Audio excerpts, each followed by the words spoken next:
안녕하세요. 자금 문제로 어려움을 겪고 계신 사장님들께 명확한 대안을 제시하여 놀라운 결과를 만들어드리는 중소기업 성장지원센터입니다. 2021년 현재 코로나의 장기화로 인해 회사들이 경기 침체를 면치 못하고 있는 상황입니다. 그로 인해서 많은 회사들은 자금난을 겪고 있으며 구조조정을 진행하고 있죠. 또한 어떻게 해서든 폐업은 면하려고 지인에게 돈을 빌린다거나 금융권 대출을 받는 상황까지 오고 있습니다. 그래서 정부는 기업들을 살리고자 정책 자금이라는 제도를 추진하고 있는데요. 정부는 기업들의 자생력을 제고하고 시중 금융권보다 유리한 조건으로 자금 조달을 받을 수 있도록 도와주고 있습니다. 사업을 하기 위해 혹은 운영을 이어나가기 위해서는 작은 금액이 발생하는 게 아니죠. 적게는 1억 원, 많게는 3억 원까지도 필요로 합니다. 시중 금융권에서 1억 원에서 3억 원을 대출받는다고 해도 4에서 6%대의 금리의 부담감 때문에 선뜻 용기가 나지 않는 게 대부분일 겁니다. 정부는 이러한 어려움을 겪는 기업들 혹은 신생기업들을 도와주고자 금융권보다 유리한 조건으로 풍족한 혜택을 주겠노라며 정부 정책 지원 사업이라는 제도를 추진하고 있습니다. 낮은 금리, 넉넉한 한도, 여유로운 상환기간이 장점이며 훗날 기업의 사업 운영체가 견고해질 수 있도록 창업과 관련된 교육 서비스 등 아낌없는 지원들도 있기에 신청하는 걸 추천합니다. 또한 중소벤처기업부의 한 기관에서 감당하기엔 수요가 너무 많기에 산하기관인 중진공, 고진공, 신용보증기금, 신용보증재단, 기술보증기금으로 분할하였습니다. 저는 대표적인 기관인 기술보증기금, 신용보증기금에 대한 내용을 알려드릴게요. 이곳은 준정부 기관이며 영리를 목적으로 사업을 영위하는 개인 및 법인에서 자금력이 취약한 경우 유리하게 자금을 확보할 수 있도록 도와주는 기관입니다. 해당 기관에서는 담보 능력이 미약한 중소기업 등에서 부담하고 있는 채무를 보증함으로써 기업의 자금 융통을 원활히 할 수 있도록 다양한 지원 사업을 통해서 도움을 주고 있습니다. 그로 인해 신용사회 구현과 균형 있는 국민경제 발전으로 이어질 수 있도록 기여한다는 설립 목적 달성을 위해 존재하고 있습니다. 무엇보다 담보가 부족한 상황에서 알아보면 효과적인 만큼 지원 자격 또한 제대로 갖추고 있다면 필히 알아보시길 바랍니다. 개인이나 법인에 상관없이 영리를 목적으로 사업을 영위하는 기업이며 별다른 업종별 제한이 없이 이용이 가능하지만 도박, 사행성 게임, 사치, 향락, 부동산, 투기, 주류 등 미풍양속을 해치는 업종들은 지원이 제한되고 있습니다. 그리고 신용 상태가 점점 악화되므로 기업을 계속해서 유지하기 어려울 것으로 판단되는 경우에도 보증이 제한될 수 있는데 이것은 일정한 요건과 절차를 거쳐야만 운용할 수 있도록 엄격히 운용한다는 것을 의미하기 때문에 자세히 알아봐야 합니다. 또한 금지되는 경우도 있는데 신용보증기금에 손실을 끼친 기업과 그 채무 관계자에 대해서는 취급이 금지될 수 있습니다. 보증이율은 보증한도가 한 개의 업체에 대해 보증기간을 보증하는 비율을 의미합니다. 보증부 대출에 대한 책임을 보증기관과 금융기관이 일정 비율로 분담하는 개념으로 보증비율이 85%라면 보증기간 85%를 보증하고 나머지 15%는 중소기업 자신의 신용으로 부족한 부분을 채우는 방식입니다. 기술보증기금 또한 신용보증기금과 같은 준정부기관이며 내용과 자격 등 비슷합니다. 자금을 조달받기 위한 방법은 여러 가지가 있으나 가장 중요한 것은 우리 기업의 상황을 종합적으로 판단하고 가장 적합한 종류를 이용하여 마련하는 것입니다. 만약 기업의 담보력은 부족하지만 기술력이 뛰어나다면 기술보증기금을 이용하는 것이 금리도 저렴하고 나중에 주어지는 혜택들이 많은 장점이 있습니다. 특히 한도의 경우 기업의 요건과 평가 내용에 따라 다르지만 최대 100억 원까지도 나올 수 있습니다. 기술보증기금에서 운영 중인 지원 제도를 활용한다면 효과적으로 부족한 자금을 조달받는 것이 가능한데요. 보증제도는 담보 능력이 미약한 기업이 보유하고 있는 무형의 기술을 심사하여 평가 결과에 따라 보증서를 발급받을 수 있게 되고 금융기관 등에서 자금을 조달할 수 있습니다. 지원하시기에 앞서 보증이 제한되는 결격 사유를 말씀드리겠습니다.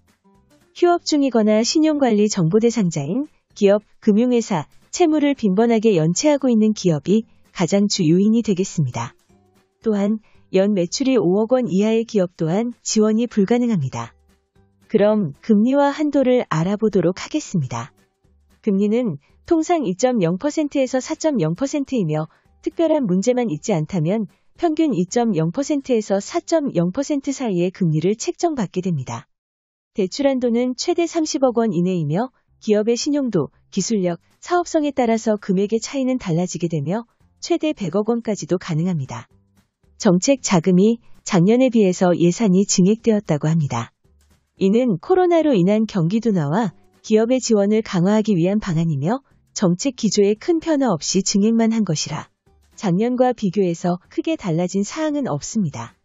작년과 비교해보자면 창업기와 성장기 자금이 고르게 증액된 것 말고는 자금에 대한 제목이나 내용이 달라진 건 없어 보입니다.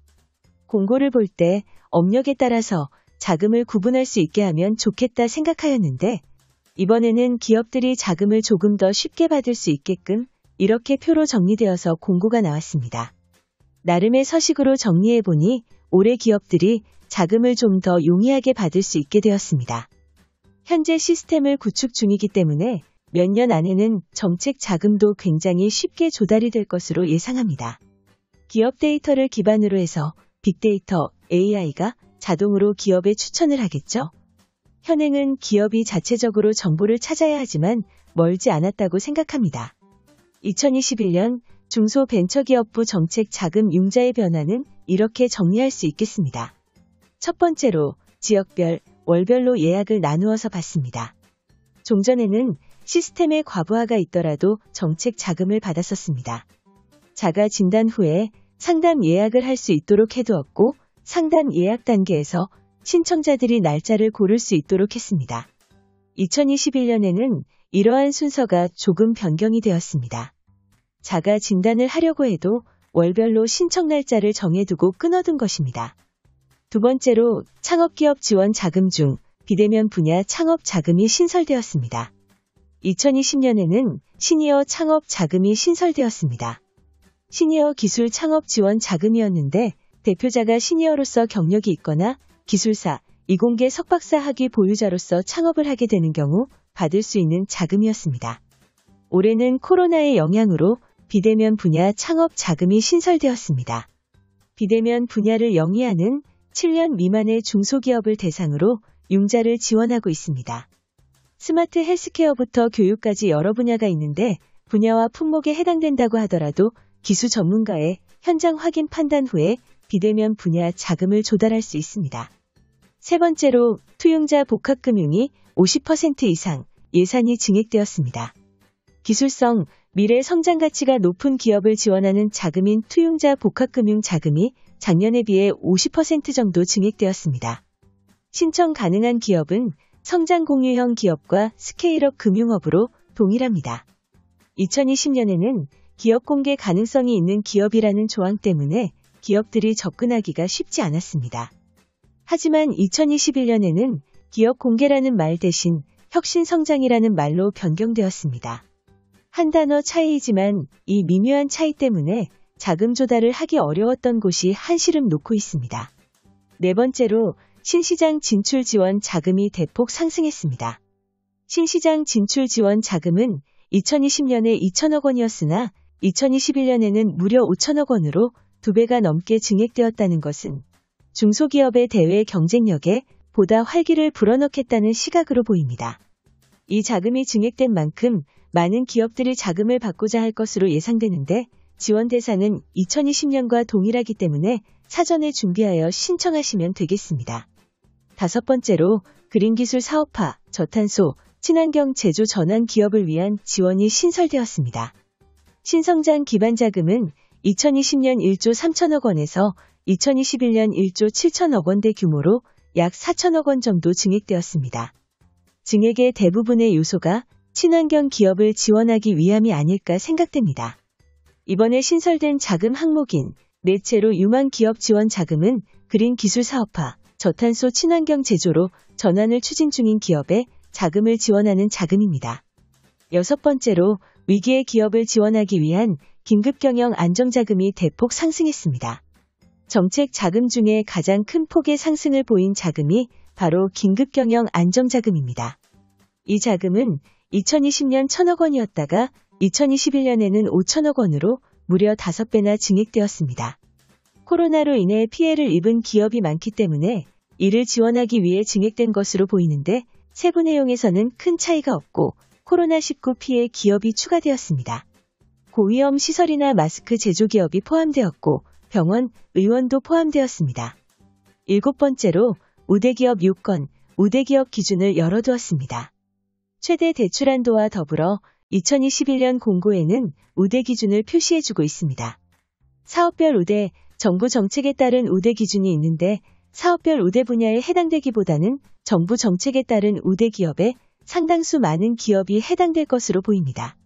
우대 기업에 상당히 많은 우대 사항이 포함되어 있습니다. 어려운 인증을 제외하면 기업이 쉽게 지위를 얻을 수 있는 분야가 있으므로 해당 부분을 참고하시어 꼭 우대 사항을 받으시길 추천합니다. 접수 방법은 원래는 상담, 접수, 기업평가, 대출 약정이었으나 현재 코로나 사태 이후로 미비한 변동 사항이 생겼습니다. 2021년에 비해서 정책 자금이 증액되었지만 올해는 특히나 위기의 기업을 대상으로 자금을 지원하는 항목의 신설이 돋보이고 있습니다. 대세적인 흐름인 친환경 분야의 자금 증액도 눈에 띄었지만 두 가지를 제외하면 기존의 기업들을 위한 지원은 동일한 수준에서 멈추었다고 볼 수 있습니다. 선택에 참고하시기 바랍니다. 저에게 상담 요청을 남기시면 고객님의 니즈에 딱 맞는 맞춤 자료와 더불어 상세한 안내까지 해드리는데 이 모든 것이 100% 무료입니다.